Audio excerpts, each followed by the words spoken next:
Everyone say hi, YouTube. Hi, YouTube. More impactful news. The most recent thing being that CLG has apparently dissolved every single other facet of their team apart from League. Now, CLG, of course, sponsored 3 Smash players. That would be Magi, very recently Cody Schwab, and of course Void. Now all without teams. Okay, so I've spoken to several different people over the past couple of hours, and what has materialized is the information that CLG employees were informed earlier today that starting on this Thursday, seemingly all staff members, including even Greg Kim, who was running the organization, will be let go from the organization and the company, other than the League of Legends vertical. The League of Legends vertical seemingly is headed towards NRG. CLG will likely not continue to exist as a brand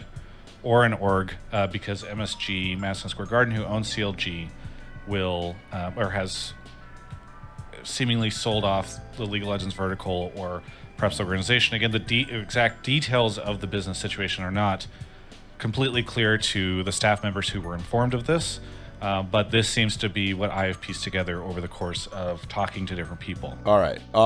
So, I mean, you heard what Travis said.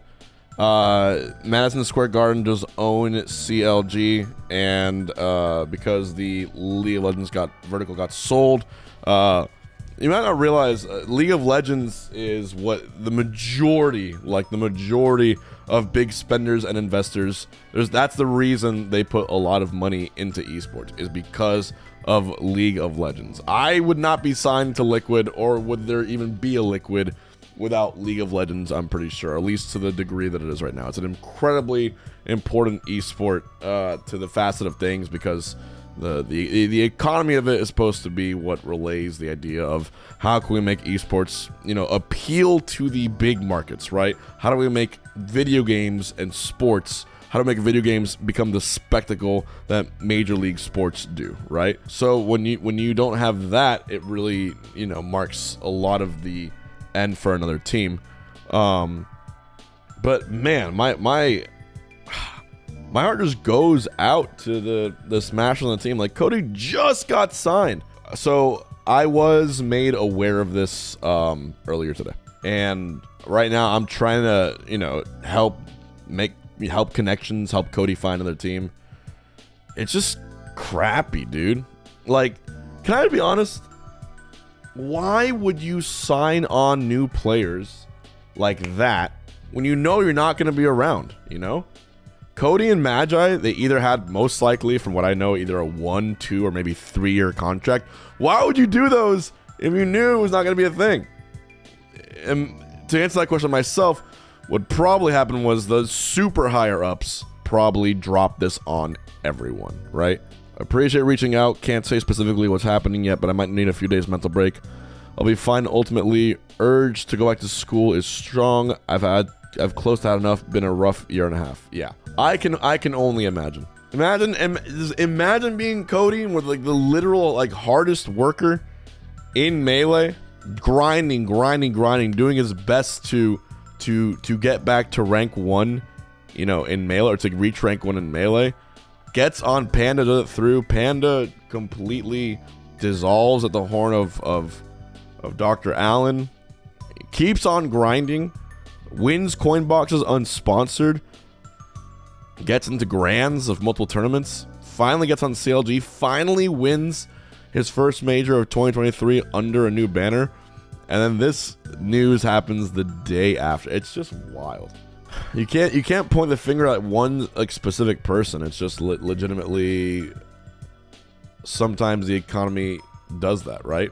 Like, did we not just have Luminosity Gaming sign Tweak and Leo, which was not cheap, alongside Meister? We just had that 2 weeks ago. And Zane and Golden Guardians picked up Amsa and WAF, right?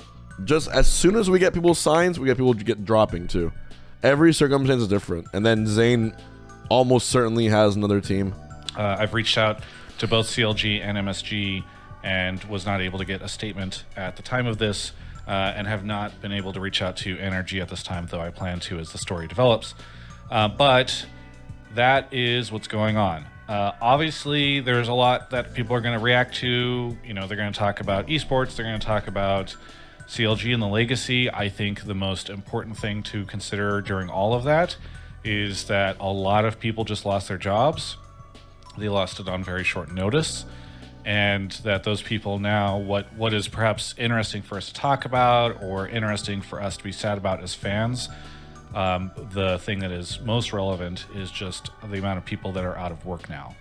It's a bit of a heartbreaker. I mean, CLG was really the first organization that I remember covering in a significant way, and I was excited for them as they got acquired by MSG. We really thought that this was going to move in the organization to an exciting direction, and obviously things did not pan out the way that it did, or that a lot of people expected it to or hoped it would, and now we are in the situation where the future of the brand and the org is uncertain. What's crazy is that CLG and TSM had a crazy rivalry in League, so like it feels like definitely the end of an era. Like TSM is still around, but you saw layoffs affect them as well. Tweak was one of their layoffs, even though he was one of the best performing players. We definitely, it hurts every time you hear something like this because you're always just like uncertain as to what's next. But yeah.